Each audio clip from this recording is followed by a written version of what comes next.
Dave Poulin on this face-off and goes right after it. Tapped one along that is worked by Quinn, but man, oh man, did Derek Smith nail Quinn in the corner. Quinn quick to get back up onto his knees anyway, but what a hammer by Derek Smith. What a great look you're going to get at a major league crunch. Watch this. Watch Derek Smith. Boom! On Dan Quinn. Quinn was turning around to look at his pass up the boards, and he's just getting up now and being helped off the ice. What a shoulder by Derek Smith. Hitters dream about hits like that. A guy coming right at them, right with his chest exposed, shoulders not turned, and his head turned the other way. And man, oh man, did Derek Smith take advantage of it. Ahead with it now comes Hannon. Hannon watched by Jay Wells. Can't get through as Wells sent him down. And Hannon is slow to get up. It is the opportunity of the referee to determine whether to blow play dead or not. Well, here's the hoist with Jay Wells lifting him up.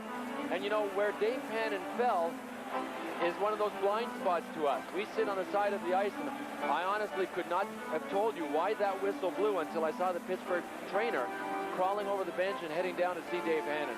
Left knee, it looks like. Just about ready to start period number 2 with the Flyers and Penguins knotted in this game at 2 each. Here's Paul Coffey with Airy moving in front. Pass deflected over for Brown. Airy spun one in front. They score! Mario Lemieux on the quick tip in. But we get a whistle and stoppage of play as there's something going on way back down the ice. It's Loney for the Penguins and Jeff Chychrun for the Flyers.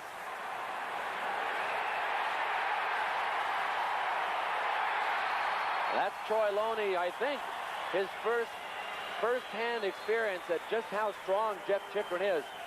This series has had a lot of fight, but I think it's the first time, Mike, if I'm not mistaken, that these two guys have gone. Right. Chychrun has had 5 of the 24 previous fights in the series. 2 with Zemlak and 3 with Caulfield, and this is first with Troy Loney. 14:05 to go in the second period. It's the Penguins 3 and the Flyers 2. 2 minutes for slashing plus 5 minutes for fighting. Here's some of the early action in this heavyweight bout. 2 minutes for instigation plus 5 minutes for fighting. Well, Chychrun draws the extra 2. Troy Loney was hanging on. Troy Loney, Pittsburgh, 2-minute minor slashing, 5 minutes. But Chychrun just was too strong. With a great effort last night in Montreal in a tie. See what happened between Keith Acton and Gord Dineen. Yeah, a little elevator jump by Keith Acton so that he could get up to Dineen and try and land right in his chest.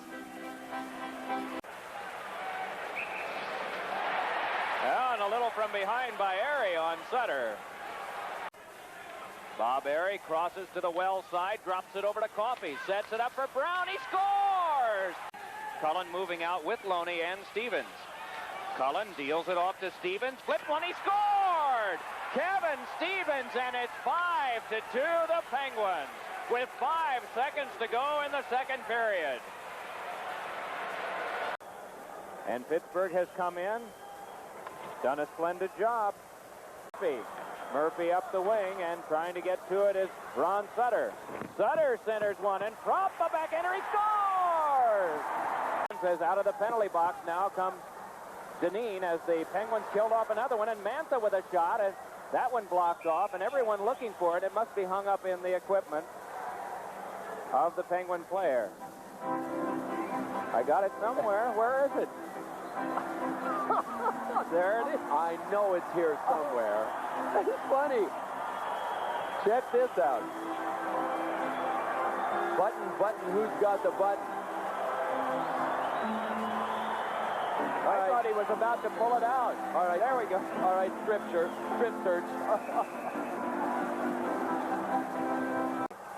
Pittsburgh leading 5-3. Dave Poulin got by Coffey and then went down as he had passed ahead. Now it is Johnson. But Poulin moving to it.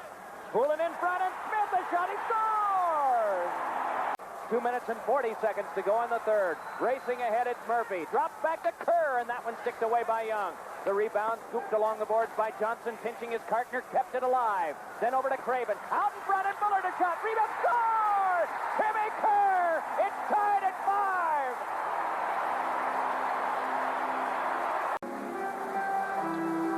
Are you with us out there? Stay tuned. It's fun, isn't it? But Hextall will likely be pulled in the last minute or so of play. We just don't know, but we think that might be the case as the Flyers want to at least go all out and give this thing a try to win. Let me play psychologist for a second and think out loud. Paul Holmgren might not pull Ron Hextall, but if he does and the Flyers don't end up scoring and don't end up moving ahead to play the Penguins, what does that do to the Washington Capitals sitting at home realizing that the Flyers don't want to face them? What kind of lift does that give them? 30-second timeout called by Pretty good one, I would think.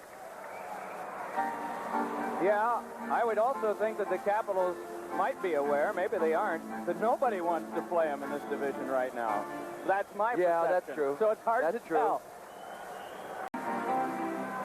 Yeah, that's good, Bill. That's something to think about, too, what you were just mentioning about pulling the goaltender.